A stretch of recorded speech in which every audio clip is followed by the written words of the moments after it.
आज हम श्रीमद् भगवद गीता यथारूप के अध्याय 8 के श्लोक संख्या 7 का स्वाध्याय करेंगे।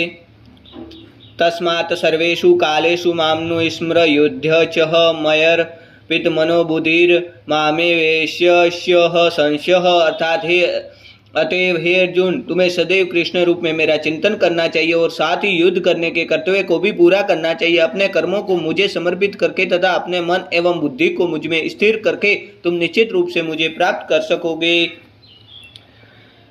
अभ्यास योग युक्तेन चेतसा नान्यगामिना परम पुरुषम दिव्यम याति ही पार्थानुचिंतयन्। अर्थात हे पार्थ, जो व्यक्ति मेरा स्मरण करने में अपना मन निरंतर लगाए रखकर अविचलित भाव से भगवान के रूप में मेरा ध्यान करता है, वह मुझको अवश्य ही प्राप्त होता है।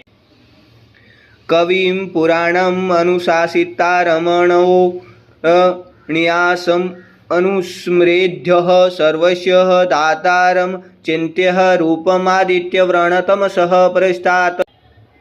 मनुष्य को चाहिए कि परम पुरुष का ध्यान सर्वज्ञ, पुरातन, नियंता, लघुतम से भी लघुतर, प्रत्येक का पालन करता, समस्त भौतिक बुद्धि से परे, अचिंत्य तथा नित्य पुरुष के रूप में करे। वह सूर्य की भांति तेजवान है और इस भौतिक प्रकृति से परे दिव्य रूप में है। पर्याण काले मनसाचलेन भगत्या युक्तो योग बलेन चैवह भूर्वोर्मध्यः प्राणामावेश्य सम्यक् स तं परम पुरुषम उपेति दिव्यम। अर्थात मृत्यु के समय जो व्यक्ति अपने प्राण को भौहों के मध्य स्थिर कर लेता है और योग शक्ति के द्वारा अविचलित मन से पूर्ण भक्ति के साथ परमेश्वर के स्मरण में अपने को लगाता है, वह निश्चित रूप से भगवान को प्राप्त होता है। यद अक्षरम वेदविदो वदन्ति विशन्ति ही यदत्तयोः वित्रागाः यदिच्छन्तो ब्रह्मचर्य चरन्ति तते पदम संग्रहेण प्रवक्ष्ये। जो वेदों के ज्ञाता हैं, जो ओमकार का उच्चारण करते हैं और जो संन्यास आश्रम के बड़े बड़े मुनि हैं, वे ब्रह्म में प्रवेश करते हैं। ऐसी सिद्धि की इच्छा करने वाले ब्रह्मचर्य व्रत का अभ्यास करते हैं। अब मैं तुम्हें ये विधि बताऊंगा जिससे कोई भी व्यक्ति मुक्ति लाभ कर सकता है।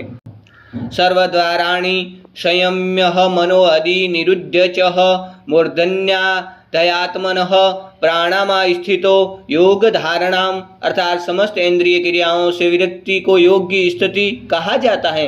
इंद्रियों के समस्त द्वारों को बंद करके तथा मन को हृदय में और प्राण वायु को सिर पर केंद्रित करके मनुष्य अपने को योग में स्थापित करता है। एमित्यकाक्षरम ब्रह्म व्याहरन् मामुनुस्मरण यः प्रयाति तयजन देहम सह याति परमां गतिम। अर्थात इस योगाभ्यास में स्थित होकर तथा अक्षरों के परम संयोग यानी ओमकार का उच्चारण करते हुए यदि कोई भगवान